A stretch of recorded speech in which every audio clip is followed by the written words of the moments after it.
दोस्तों, हमारे शास्त्रों में लिखा है, जैसा खाओगे अन्न वैसा होगा मन। क्या मांस, मछली और अंडा खाना पाप है?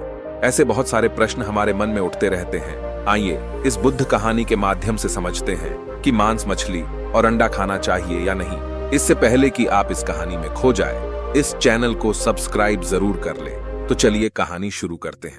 बहुत समय पहले की बात है। गौतम बुद्ध एक वृक्ष के नीचे ध्यान मुद्रा में बैठे थे। तभी एक हिरन दौड़ता हुआ आता है और उनके पीछे आकर छिप जाता है। उसी समय उस हिरन का पीछा करते हुए एक शिकारी भी वहां आ पहुंचा और बुद्ध से बोला, ये मेरा शिकार है, इसे मुझे दे दो, इस पर सिर्फ मेरा अधिकार है। शिकारी की बात सुनकर बुद्ध बोले, हर जीवित प्राणी पर उसका खुद का अधिकार होता है, न कि किसी और का। तभी वह शिकारी गुस्से में आकर कहता है, इस हिरन को मुझे दे दो, ये मेरा भोजन है। इस पर बुद्ध कहते हैं, किसी भी प्राणी को मारकर खाना पाप की श्रेणी में आता है। क्या तुम पाप के भागीदार होना चाहते हो? इस पर वह शिकारी कहता है, हे मुनिवर, मैं आपके इतना ज्ञानी तो नहीं, पर मुझे यह जरूर पता है कि किसी जानवर को मारकर खाने में कोई हर्ज नहीं। मारकर खाने से मैं उस जीव को जीव बंधन से मुक्त कर रहा हूं, तो ये पाप कैसे हुआ? मैं तो इसे मारकर नीच योनि से मुक्ति दिलाकर पुण्य ही कमा रहा हूं। फिर यह बुरा कर्म कैसे हुआ? यह तो एक अच्छा कर्म है। जहां तक मैंने सुना है, जीव हत्या तो शास्त्रों में भी बताया गया है। राजा लोग भी शिकार किया करते थे। ऐसे तमाम बातें करते हुए वह बुद्ध से पूछा, फिर मांसाहार गलत कैसे हुआ? शिकारी की ये सब बातें सुनकर बुद्ध समझ गए कि मांस खाने की वजह से इसकी बुद्धि भ्रष्ट हो गई है, इसलिए यह सही और गलत में फर्क नहीं कर पा रहा है और इसके सोचने और समझने की शक्ति भी खत्म हो चुकी है। अगर मैं इसे ज्ञानी का उपदेश दूंगा तो इसे कुछ भी समझ में नहीं आएगा। फिर कुछ देर सोचने के बाद बुद्ध उस शिकारी से कहते हैं, मैं तुम्हें एक कहानी सुनाता हूं। इसे सुनने के बाद तुम स्वयं निर्णय करना कि मांस खाना सही है या गलत। इस पर वह शिकारी सोचता है, कहानी सुनने में क्या हर्ज है? इससे मेरा मनोरंजन भी हो जाएगा और शिकार भी मिल जाएगा। वह शिकारी बुद्ध से कहता है, ठीक है, मैं कहानी सुनने को तैयार हूं। गौतम बुद्ध कहानी सुनाना आरंभ करते हैं। बहुत समय पहले की बात है। एक नगर में अकाल पड़ने की समस्या खड़ी हो गई तो अनाज की पैदावार कम हो गई। राजा को चिंता हुई कि यदि इस समस्या का शीघ्र निदान नहीं किया गया तो अनाज भंडार भी खत्म हो जाएगा, जिससे और भी भारी संकट पैदा हो जाएगी। इस समस्या के समाधान के लिए राजा ने राज्यसभा की बैठक बुलवाई और सभी से पूछा, नगर में अकाल की समस्या खड़ी हो गई है और अनाज भंडार भी खत्म होने वाला है। इस समस्या को सुलझाने के लिए मैंने आप लोगों को बुलाया है। कृपया करके बताएं, खाने के लिए सबसे सस्ती वस्तु क्या है? सारे मंत्रीगण सोच में पड़ गए। चावल, गेहूं, आलू, इन सब को उगाने के लिए बहुत मेहनत करना पड़ता है। वह तभी प्राप्त होते हैं जब प्रकृति का प्रकोप ना हो। ऐसे में तो कुछ सस्ता हो ही नहीं सकता।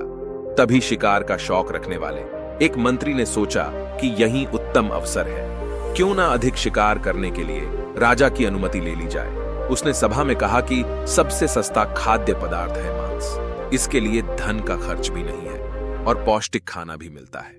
सभी मंत्री ने इस बात का समर्थन कर दिया, लेकिन दरबार के राजगुरु अभी भी चुप थे। राजा ने पूछा, राजगुरु, आप चुप क्यों हैं? आपने कोई सुझाव नहीं दिया, आपका क्या राय है? राजगुरु ने कहा, मैं यह नहीं मानता कि मांस सबसे सस्ता पदार्थ है। इस विषय पर मैं अपने विचार आपके सामने कल रखूंगा। इसके बाद राजगुरु उसी रात मांस आहार का सुझाव देने वाले मंत्री के घर पहुंचे। मंत्री ने इतनी देर रात राजगुरु को अपने घर आया देख घबरा गया। राजगुरु ने कहा, शाम को महाराज बीमार हो गए, उनकी हालत बहुत ही खराब है। राजवैद्य ने कहा है कि किसी शक्तिशाली देह का 2 तोला मांस मिल जाए तो राजा के प्राण बचाए जा सकते हैं। आप महाराज के सबसे श्रेष्ठ मंत्री हैं, इसीलिए आपसे बेहतर कौन होगा? इसके लिए आप जो भी कीमत लेना चाहें ले सकते हैं। आप कहें तो इस काम के लिए मैं आपको 1 लाख स्वर्ण मुद्राएं भी दे सकता हूं, जिससे आप एक बड़ी जागीर भी बना सकते हैं। बस आप अपनी इच्छा कहें और बदले में मैं कटार से आपके हृदय को चीर कर बस 2 तोला मांस निकाल लूंगा। यह सुनकर मंत्री के चेहरे का रंग फीका पड़ गया। वह सोचने लगा, जब जीवित ही नहीं रहूंगा तो 1 लाख स्वर्ण मुद्राओं को मैं क्या करूंगा और बड़ी जागीर भी किस काम आएगी। वह मंत्री झटपट अंदर भागा और अपनी अलमारी में से 1 लाख स्वर्ण मुद्राएं लेकर आया। सारी मुद्राएं देकर उसने राजगुरु के पैर पकड़ लिए और गिड़गिड़ाते हुए बोला, हे गुरुवर, मैं आपकी 1 लाख मुद्राओं में मैं अपनी 1 लाख मुद्रा और मिलाता हूं। इस पैसे से आप किसी और मंत्री के हृदय का मांस खरीद लीजिए, लेकिन आप मुझे छोड़ दें। ये बात किसी और को पता न चले। मैं आपके पैर पड़ता हूं। राजगुरु मंत्री के मन की बात समझ चुके थे, लेकिन वह उसे थोड़ी और मानसिक पीड़ा देना चाहते थे। राजगुरु ने आगे कहा, मंत्री जी, आप शरीर से हष्टपुष्ट हैं। आपकी कदकाठी महाराज से मिलती जुलती है, इसीलिए राजवैद्य ने खास तौर पर आप ही का नाम लिया है। आपके दान से हमारे राजा की जिंदगी बच सकती है। आप कहें तो मैं आपको राजगुरु का पद देने को तैयार हूं। और मैं खुद आपका कर्मचारी बनकर रहूंगा, पर आप हमारे राजा को बचा लीजिए। मंत्री अपने आप को फंसता हुआ देख वह तुरंत राजगुरु के पैरों में गिर गया और उनसे विनती की, हे गुरुवर, मैं इसके योग्य नहीं हूं। जब प्राण ही नहीं रहेंगे तो राजगुरु पद का या राजा का सिंहासन भी मिल जाए तो मैं उसका क्या करूंगा। आप चाहे तो मेरा सब कुछ ले ले, पर मेरे प्राण ना ले। मैं अपना ये भवन और सारा धन आपको सौंपता हूं। रातों रात मैं यहां से कहीं और चला जाऊंगा। इतना कहकर वह अपने घोड़े की ओर भागा और जैसे ही अपने घोड़े के पास गया, राजगुरु ने पीछे से आवाज लगाई, अपने पीछे तुम अपने परिवार को भी छोड़े जा रहे हो। मंत्री बोला, मेरे प्राण से प्रिय कुछ भी नहीं है।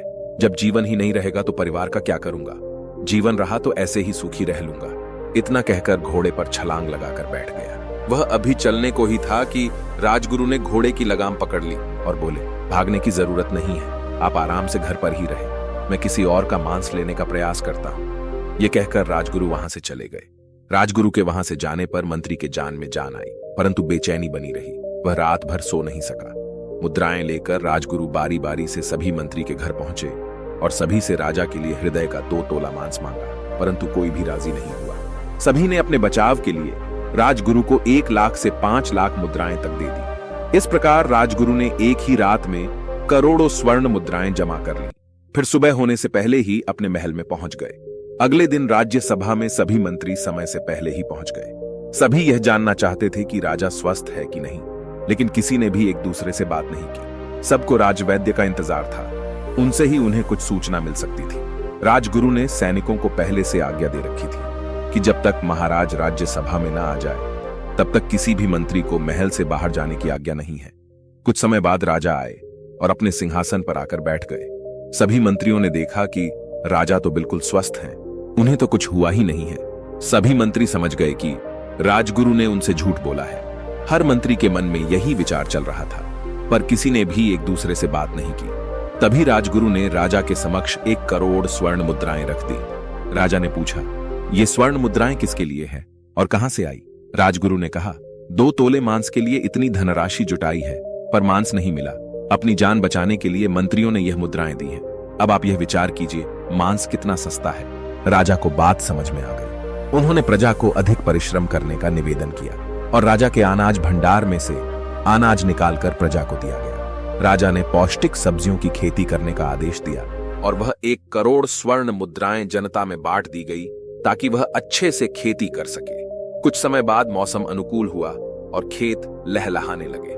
इस प्रकार उस नगर में अकाल का संकट दूर हो गया। बुद्ध से यह ज्ञान पाकर शिकारी परिपूर्ण हो गया और उसे आत्मज्ञान हो गया कि महानता जीवन लेने में नहीं बल्कि जीवन देने में है। शिकारी बुद्ध के चरणों में नतमस्तक हो गया और उन्हें इस आत्मज्ञान के लिए धन्यवाद दिया।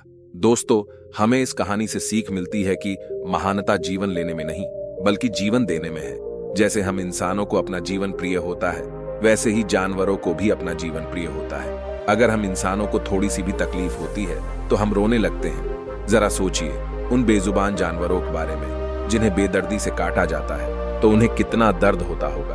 प्रकृति ने हमें खाने के लिए कितना कुछ दिया है जिससे हमारे शरीर की सारी जरूरतें पूरी हो सकती हैं। लेकिन आजकल लोगों को बहाना मिल गया है कि शाकाहारी भोजन से हमें प्रोटीन नहीं मिलता और अपने जीभ के स्वाद के लिए मासूम जानवरों की बलि चढ़ा दी जाती है, केवल इसलिए कि वह बेजुबान जानवर इंसानों से कमजोर होते हैं। अगर आप किसी इंसान की जान ले लीजिए तो पूरे देश में कोहराम मच जाता है, लेकिन हम इंसानों के नजर में इन जानवरों के प्राण की कोई अहमियत नहीं है।